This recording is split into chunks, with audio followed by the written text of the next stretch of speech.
L'actualité au quotidien pourrait bien plonger des gens au suicide, tant elle est gravissime.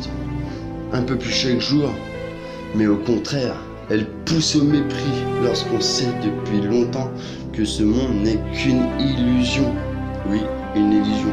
Le monde et la vie ne sont pas un rêve, il existe bel et bien, mais tel qui est proposé à l'être humain, c'est une illusion, un leurre, une sorte de monde virtuel pour étouffer la vérité et maintenir la masse dans l'ignorance. De plus en plus de divisions ici-bas et même au travers du net, c'est affligeant. Une grande majorité des gens définissent leur façon de penser en s'appuyant sur des textes, des écrits, des acquis qui ne sont pas les leurs, mais des choses qu'on leur a éduquées, avec lesquelles on leur a bourré le crâne depuis tout jeune.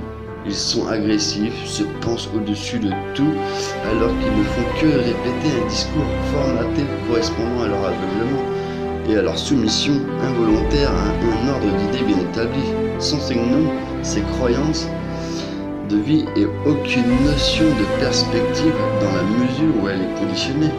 D'où le danger de ce système, qui inclut des valeurs par acquis, des valeurs de patrie, de réussite sociale, des pages d'histoire détournées, des faits historiques amplifiés pour orienter le cerveau, un magnifique outil de compréhension d'abord, et de perception dans une sorte d'aliénation mentale, une sorte de programme qui fait garder en tête pour la plupart des gens des priorités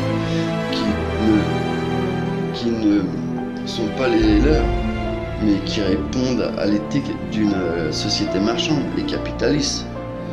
Ou comment garder le cheptel en place grâce à une politique de conditionnement du cerveau dès l'enfance.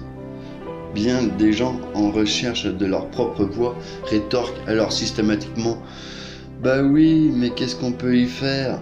On ne va quand même pas retourner à l'âge de pierre. » Tout de suite, la question de leur petit confort personnel les inquiète. Ça n'est pas la question. La question est la base du fondement même de nos soi-disant sociétés civilisées. Aucun principe n'est justifié. Tout n'est qu'idéologie, imposée, éducation, scrutin, urne, loi, impôts, taxes, et j'en passe. Tout cela ne correspond à rien d'autre qu'un esclavagisme déguisé sous des termes plus attrayants. Une fois de plus, on me répondrait « Bah oui, mais qu'est-ce qu'on peut y faire? C'est comme ça, on peut rien y faire. » Ah bon? Vous êtes donc ravis de subir votre vie plutôt que de la transcander? Alors combien d'hommes politiques mis en cause ces dernières années dans de sales affaires, corruption, détournement d'argent et d'autres, et vous continuez de gueuler de plaisir quand votre élu est favori? Nous ne faisons que poser ici-bas, alors à quel titre devrait-on se plier à tant de devoirs, d'obligations, de contradictions, de précarité, sous prétexte d'identité nationale, fierté du drapeau, ou idiotie due au préformatage? Même au formatage, nous sommes vivants, et à ce titre, ce n'est pas qu'une oligarchie qui de plus se comporte de manière complètement désinvoltée, qui a à définir le mode de pensée, les codes et les devoirs. Ouvrez les yeux. Bien des gens trouvent comme facilité mentale l'arrogance de parler de complotisme. Ça, c'est leur premier argument, tout à fait à la mode d'abord. Alors que justement, en étant objectif et ouvert d'esprit, que l'on se rapproche de la vérité, et non en choisissant un camp dès le départ. C'est comme la politique. Droite, gauche, à droite, quel intérêt? La vérité se trouve en nous, et nul a besoin d'un guide parmi l'élite. Ne sait-on plus faire la différence entre une tragédie et une comédie? Est-ce qu'un billet vert est plus important que tout le bonheur du monde? L'être humain n'est-il pas capable de rechercher son autonomie mentale et spirituelle? Loin de cette pollution en utilisation, l'un sentier battu de l'enclos des vergers, je reste convaincu que nous ne sommes qu'au début de l'effondrement de tout un système. Le pire, c'est pour laisser l'ordre établir et redéfinir le monde de demain, nous sommes complètement asservis à une dette virtuelle. Pourquoi devrions-nous encore payer pour des erreurs dont nous ne sommes pas responsables?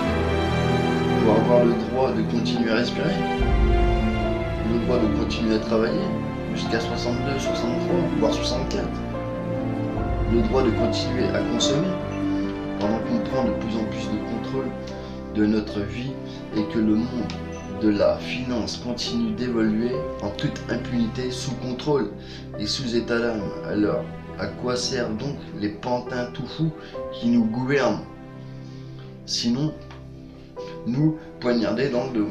Au final, je pense que tout cela est un rapport avec 2012. Suédo, pandémie, crise financière, Grèce, licenciement, chômage, une sorte de chaos en train de naître. Mais ce n'est qu'une illusion de la réalité, dans la mesure où elle est orchestrée. C'est un retour à la source qu'il faut, ni plus ni moins. Certains verront venir les choses, beaucoup ne comprendront rien en temps voulu, mais chacun est libre entre chercher sa libération ou accepter la soumission. L'heure est grave, mais le hasard, tout comme la chance, existe et en très faible proportion. Alors donc, il faut interagir sur la réalité en refoulant ce système et sa continuité, en repoussant ses soi-disant obligations, ses devoirs,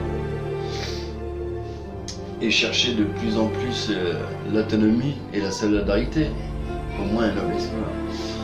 Il ne s'agit pas de sauver ce système puisqu'il est déjà condamné, il s'agit de comprendre qu'il faut le détruire et définir nous-mêmes le vrai sens de l'existence. Les marchés financiers sont comme des chasseurs à l'affût d'une proie, une proie virtuelle destructible d'un clic de souris. Devons-nous subir les assauts d'un monde d'illusions qui a bien formé ses forces? Il faut reprendre en main notre pouvoir en tant qu'être humain. Je n'appelle pas à une révolte ou pillage ou à la violence, mais à la conscience et le lâcher-prise de toute cette société de consommation qui nous emprisonne.